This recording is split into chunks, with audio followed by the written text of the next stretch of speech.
So guys, जैसा कि हमने पिछले एपिसोड में देखा कि डीमन हंटिंग का मुकाबला खत्म होने के बाद हाओ चेन की टीम को ट्रेनिंग देने के लिए लीडर हान गाओ नाम के एक लेवल 7 के नाइट चुना गया था। गाओ ने सभी को बताया था कि उन सभी को उसकी हर एक बात माननी पड़ेगी, लेकिन हाओ चेन ने उन्हें कहा कि कुछ बातें उन्हें भी उनकी माननी होगी, जिससे उनके बीच मुकाबला होने लग गया था। फिर अब हम देखते हैं कि हाओ चेन की पूरी टीम गाओ से लड़ने के लिए तैयार थी। हाओ चेन गाओ पर हमला करता है, इसके बाद वांग हमला करती है, लेकिन गाओ उठाकर उसे दूर फेंक देते हैं और एक एक करके सभी हमले करते हैं। जियान भी बहुत अच्छे से लड़ता है और बहुत तेज हमला करता है, लेकिन गाओ उसके हमले को आसानी से रोक देते हैं। लेकिन जियान नहीं रुकता और लगातार बहुत सारे पंच करता है, लेकिन गाओ उसे भी उठाकर दूर फेंक देते हैं। तभी तेजी से हाओ चेन अपनी स्किल का इस्तेमाल करता है और गाओ के चारों तरफ एक बाउंड्री बन जाता है, लेकिन गाओ को हराना इतना आसान नहीं था। जब हाओ चेन गाओ से लड़ रहा था तभी हम शेनिंग को देखते हैं, जो कुछ तो बहुत खतरनाक करने वाली थी। शेनिंग ऐसा इसलिए कर रही थी क्योंकि ये उसका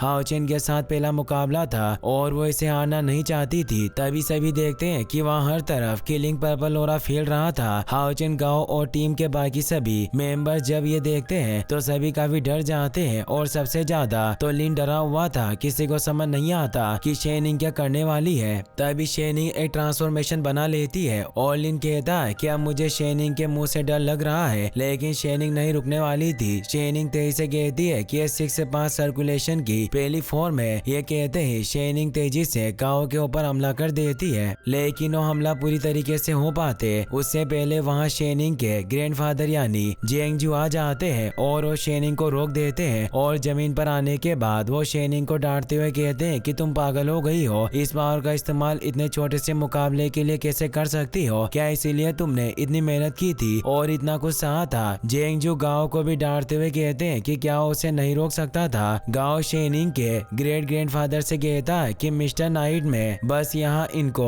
कुछ ये सिखाने आया था ताकि फ्यूचर में बैटलफील्ड के अंदर अच्छे से स्ट्रॉन्ग बनकर लड़ सके। जेंगजू शेनिंग से कहते हैं कि उसे लगता है कि 6 पाथ ऑफ रेनकोर्नेशन का इस्तेमाल करके गाओ यिंगजी को हरा देगी। वो शेनिंग से कहते हैं कि तुम गलत हो। जेंगजू कहते हैं कि मैं बार बार नहीं बताऊंगा क्योंकि तुम्हें पता होना चाहिए कि तुमने इन सब पावर को हासिल करने के लिए कितनी बड़ी कीमत चुकाई है। साथ ही ये भी कहते हैं कि अगर गांव सच में जीतना चाहता तो तुम कब के हार चुके होते, क्योंकि वो लेवल 7 का सबसे स्ट्रॉन्गेस्ट नाइट है और वो बस तुम्हारे साथ खेल रहा था। तुमने इसे बहुत ज्यादा सीरियस मुकाबला समझ लिया। इसके बाद जेंगजू सभी को जाने को कहते हैं और हाओ चेन को अपने पास बुलाते हैं। शेनिंग हाओ चेन को रोकती है। जेंगजू कहते हैं कि वो उसे नहीं मारेंगे। उनके जाने के बाद लिन गाओ से कहता है कि अब तो उन्हें पॉइंट्स मिलेंगे ना।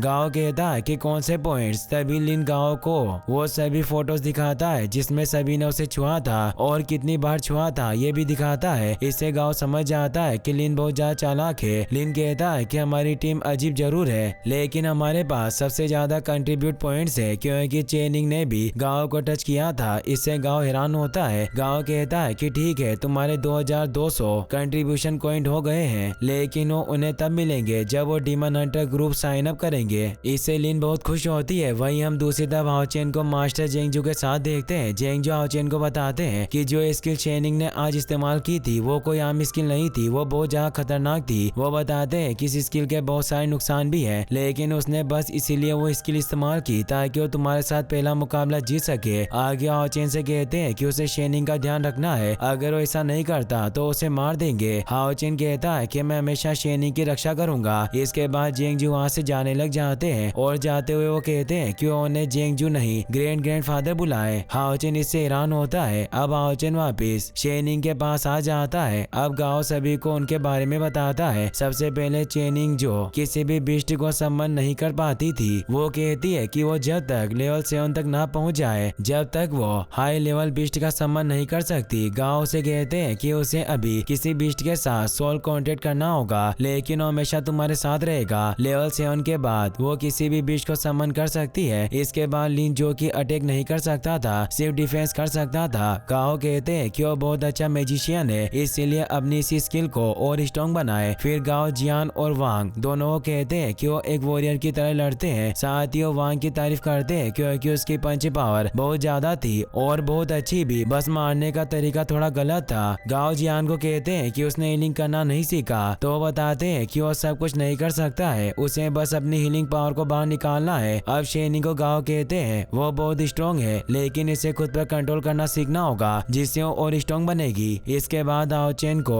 गाओ कहते हैं कि वो काफी अच्छा लगता है, लेकिन उसे सबसे पहले अपनी टीम के बारे में सोचना है, उनकी हमेशा रक्षा करनी है। अंत में गाओ बताते हैं कि इस टीम में बस एक हीलर की कमी है, उन लोगों को इस पर काम करना होगा। इसके बाद गाओ सभी को डीमन हंट टावर में चलने को कहता है क्योंकि उन्हें साइन अप करना था।